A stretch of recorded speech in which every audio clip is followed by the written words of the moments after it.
नमस्कार, स्वागत है आप सभी का एबी स्टार न्यूज़ में और मैं हूं आपके साथ जुबैर चौधरी। वक्त तो चला है अपना उत्तर प्रदेश का, जहां खबर फिरोजाबाद से है। आपको बता दें कि वाराणसी में ईवीएम मशीन मिलने के बाद सपा कार्यकर्ताओं में हड़कंप मच गया है, जिसको लेकर फिरोजाबाद में भी ईवीएम की रखवाली के लिए कई सपा कार्यकर्ता मौके पर पहुंचे। अखिलेश यादव के आह्वान के बाद फिरोजाबाद के समाजवादी पार्टी के पूर्व सांसद अक्षय यादव मतगणना स्थल पर बैठे। उनके साथ समाजवादी पार्टी के कई कार्यकर्ता भी रात को मतगणना स्थल पर बैठ गए। बता दें कि सिकोहाबाद की मंडी समिति में 10 मार्च को मतगणना होनी है, लेकिन अखिलेश यादव ने 8 मार्च को आह्वान किया कि सपा नेता और कार्यकर्ता अपने मतों की सुरक्षा खुद से करें, जिसके बाद सपा के पूर्व सांसद अक्षय यादव के नेतृत्व में कई दर्जन कार्यकर्ता मंडी समिति के गेट के बाहर बैठ गए। उनका कहना है कि वह अपने वोटरों की सुरक्षा कर रहे हैं। आशंका है कि मतगणना में कुछ गड़बड़ी हो सकती है, जिसको लेकर सभी रखवाली के लिए वहां बैठ गए।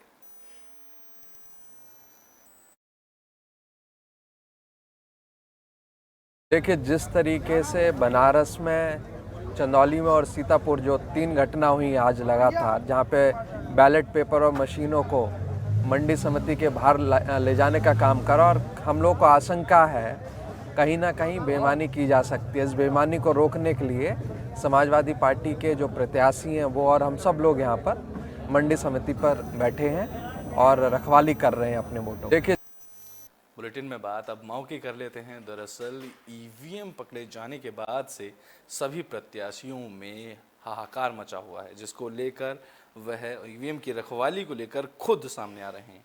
ईवीएम की सुरक्षा को लेकर मऊ जिले के चारों विधानसभाओं के उम्मीदवार मतगणना स्थल पर पहुंचे। आपको बता दें कि बीती मंगलवार को बनारस में ईवीएम को लेकर जमकर हंगामा हुआ था, जिसके मद्देनजर मऊ में चारों विधानसभाओं के उम्मीदवार ने मतगणना स्थल पर पहुंचकर अंदर आने वाले जाने वाली सभी गाड़ियों को चेक किया। उनका कहना है कि जब तक मतगणना खत्म नहीं होती तब तक हम लोग यहीं रुके रहेंगे। वहीं कोई गंभीर घटना ना हो, इसके लिए भी पुलिस प्रशासन वहां पर मौजूद है। देखिए, एक कहावत आपने अंग्रेजी की सुनी होगी, precaution is better than cure. तो हम लोग वो कल को दुर्घटना कोई हो जाए उससे सचेत होकर के आज यहाँ पर सभी लोग मौजूद हैं। हमारी पार्टी के राष्ट्रीय अध्यक्ष आदरणीय अखिलेश यादव जी और ओम प्रकाश राजभर जी के निर्देशों पर यहाँ आज हम लोग सारे कार्यकर्ता और लगभग इस मऊ विधानसभा मऊ जनपद में चारों प्रत्याशी हम सब यहाँ पर अपने अपने समर्थकों के साथ इसलिए इकट्ठा है अपने ईवीएम की सुरक्षा कर सके। हमारे राष्ट्रीय अध्यक्ष आदरणीय अखिलेश यादव जी का प्रेस कॉन्फ्रेंस के द्वारा हम लोगों को निर्देशित किया गया है कि आप अपने ईवीएम की सुरक्षा करो। देखिए, अभी तो आज जिस तरीके से प्रदेश में एक लोगों में एक माहौल है दहशत का, जिस तरीके से लोकतंत्र की हत्या करने के लिए ये सरकार पूरी तरीके से उतारू है। तो खबर पीलीभीत से है, जहां ईवीएम मशीन में गड़बड़ी की खबर आने के बाद सभी कार्यकर्ता बार बार उस स्थान का चक्कर लगाने लगे। पीलीभीत में भी ईवीएम मशीनों में गड़बड़ी को लेकर समाजवादी पार्टी के कार्यकर्ताओं ने मंडी पहुंचकर वहां देखभाल के नजरिए से मंडी परिसर के चक्कर लगाए। इस बात पर वहां मौजूद सुरक्षा अधिकारियों से उनकी कहासुनी भी हो गई। आपको बता दें कि अखिलेश यादव ने अपने कार्यकर्ताओं को आदेश दिया है कि अब उनको खुद ईवीएम मशीन को बचाना है, जिसको लेकर उन्होंने कहा था कि उनके कार्यकर्ता जहां पर भी हैं ईवीएम मशीन में रखी गई हैं वहां पहुंचें और उनकी देखभाल करें। इसी क्रम में पीलीभीत में भी समाजवादी पार्टी के कार्यकर्ताओं ने देर रात मंडी परिषद पहुंचकर अपने नेता अखिलेश यादव के कहने पर यह कदम उठाया और ईवीएम की सुरक्षा के लिए कई कार्यकर्ताओं के साथ मौजूद वहां पहुंचे।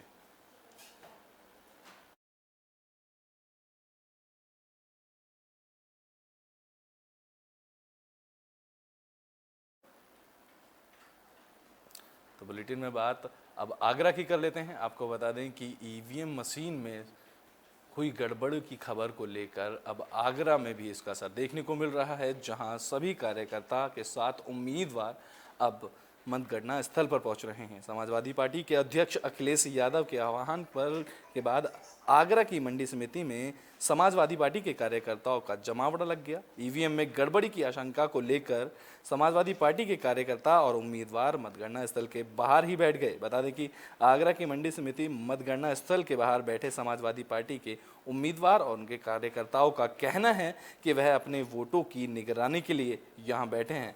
उन्हें संदेह है कि ईवीएम में गड़बड़ी की जा सकती है, इसलिए पार्टी के अध्यक्ष अखिलेश यादव के कहने के बाद वह रात दिन इसकी निगरानी करेंगे जब तक कि मतगणना नहीं हो जाती है।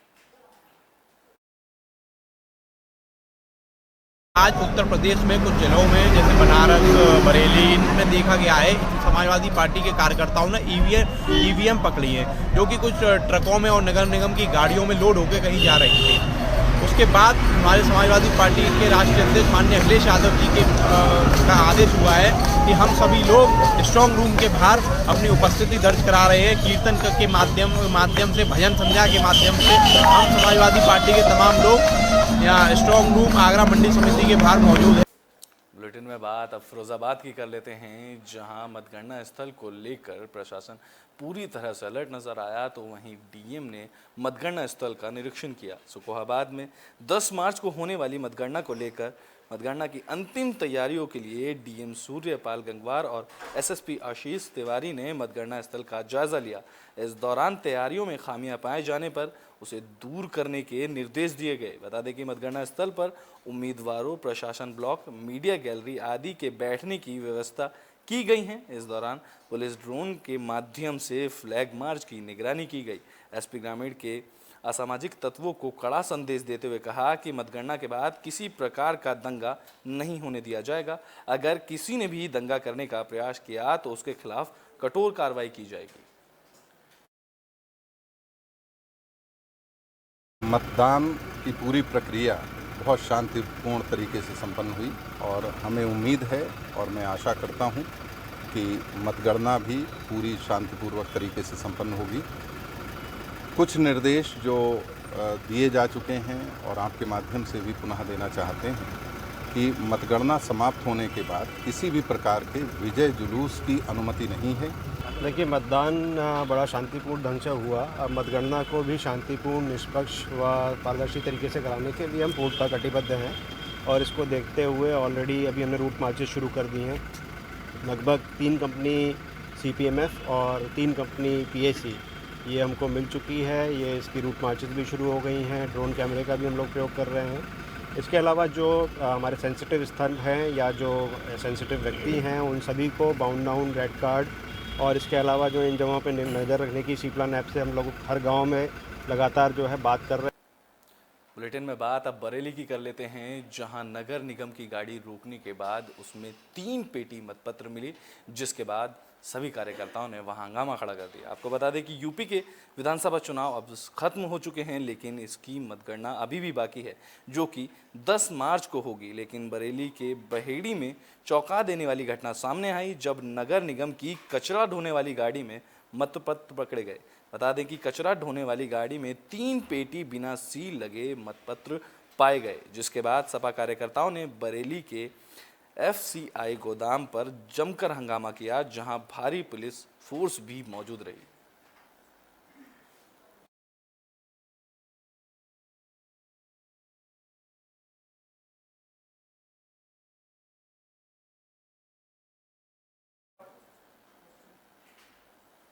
बुलेटिन में बात फिर से आगरा की कर लेते हैं, जहां बीजेपी नेता पर हमला किया गया, लेकिन उनको गोली ना लगने पर मीडिया कर्मी को गोली लग गई। आगरा में 2 युवक ताजगंज क्षेत्र में आपस में बात कर रहे थे, तभी कुछ लोगों ने उन पर गोली चला दी, जिसमें गोली लगने से एक मीडिया कर्मी घायल हो गया। दरअसल थाना ताजगंज स्थित पंचवटी के पास एक अखबार का दफ्तर है, जहां बीजेपी नेता सुग्रीव चौहान कुछ मीडिया कर्मियों के साथ बैठे थे। तभी 2 हमलावर आए और उन्होंने सीधे फायरिंग शुरू कर दी। वहां पेज डिजाइन कर रहे आनंद को गोली लग गई। घायल मीडिया कर्मी की हालत नाजुक बनी हुई है, जिसको इलाज के लिए निजी अस्पताल में भर्ती कराया गया। कहा जा रहा है कि हमलावरों के निशाने पर कोई और था, तो वहीं एसएसपी ने कहा कि अपराधियों की छानबीन शुरू कर दी गई है। सीसीटीवी कैमरों के विजुअल्स मंगा लिए गए हैं, जल्द ही अपराधियों को पकड़ लिया जाएगा। पुलिस ने जो है जांच में पता चलेगा कौन हमलावर थे, किसने भेजे, कहाँ से आए। लेकिन सुपारी जहाँ से ढांचा देखने के बाद लग रहा है कि सुपारी किलर जिन्हें बोलते वही थे। राष्ट्रीय खबर अखबार का यहाँ पर एक ऑफिस है इस कॉम्प्लेक्स में, और यहाँ पर 9 बजे के लगभग एक खबर आई थी कि गोली चली है और जो टाइप करने वाला लड़का है उसके गोली लगी, जो खबर टाइप करता था। बुलेटिन में बात अब कन्नौज की कर लेते हैं, जहां एक किराना स्टोर में आग लग गई जिससे इलाके में हड़कंप मच गया। तो वहीं मौके पर पहुंची फायर ब्रिगेड ने आग पर काबू पाया। कन्नौज में किराना के एक थोक व्यवसायी की दुकान में मंगलवार रात भीषण आग लग गई, जिससे दुकान में रखा सारा सामान जलकर खाक हो गया। इसकी सूचना पर पहुंची फायर ब्रिगेड की टीम ने कड़ी मशक्कतों के बाद आग पर काबू पाया। आग से करीब 1 करोड़ रुपए के नुकसान का अनुमान लगाया जा रहा है। बता दें कि छिबरामाऊ कोतवाली क्षेत्र के रहने वाले मनोहर गुप्ता की मुख्य बाजार में किराना की 4 मंजिला दुकानें हैं, जिसमें वह थोक व्यवसाय करते हैं। रोज की तरह ही मनोहर गुप्ता अपनी किराना की दुकानों को बंद कर घर चले गए, जिसमें बीती मंगलवार की रात अचानक दुकान में आग लग गई, जिसके बाद आनन फानन में वहां से गुजर रहे लोगों ने मनोहर गुप्ता को दुकान में आग लगने की जानकारी दी। जब तक मनोहर गुप्ता दुकान पर आते तब तक आग ने भयानक रूप ले लिया था। आग की खबर सुनते ही आसपास पड़ोस के दुकानदारों ने अपनी दुकानों का सामान बचाने में लग गए। सूचना पाकर मौके पर पहुंची फायर ब्रिगेड की गाड़ियां ने आग पर काबू पाया।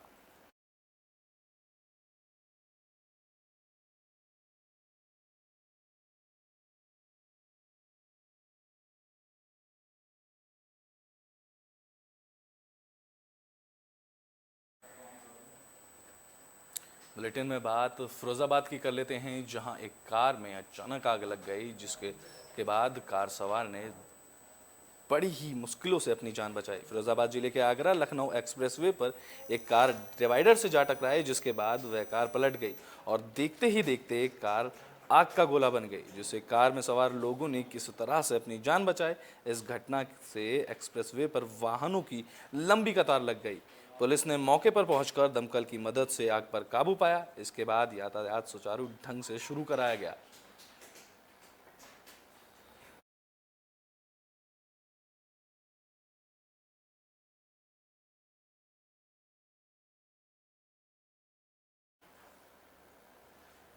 बुलेटिन के आखिरी में बात एटा की कर लेते हैं, जहां धड़ल्ले से गैस रिफिलिंग का कारोबार चलाया जा रहा है। आपको बता दें कि एटा के मोहल्ला सिंधी कॉलोनी बारूद के ढेर पर बैठी है, जहां धड़ल्ले से अवैध गैस रिफिलिंग का कारोबार चल रहा है। आपको बता दें कि एटा में कई स्थानों पर बड़े पैमाने पर गैस रिफिलिंग का कारोबार चल रहा है, लेकिन उच्च अधिकारियों संज्ञान में होते हुए भी कोई भी कार्रवाई नहीं की जा रही है। कुछ समय पहले ही एटा में गैस रिफिलिंग के कारण कई बड़े हादसे हो चुके हैं। उसके बाद भी उच्च अधिकारियों की आंखों पर काली पट्टी बंधी हुई है और पुलिस इस मामले में कोई भी कार्रवाई नहीं कर रही। तो देखना ये होगा कि इस मामले में अब पुलिस प्रशासन क्या कार्रवाई करता है।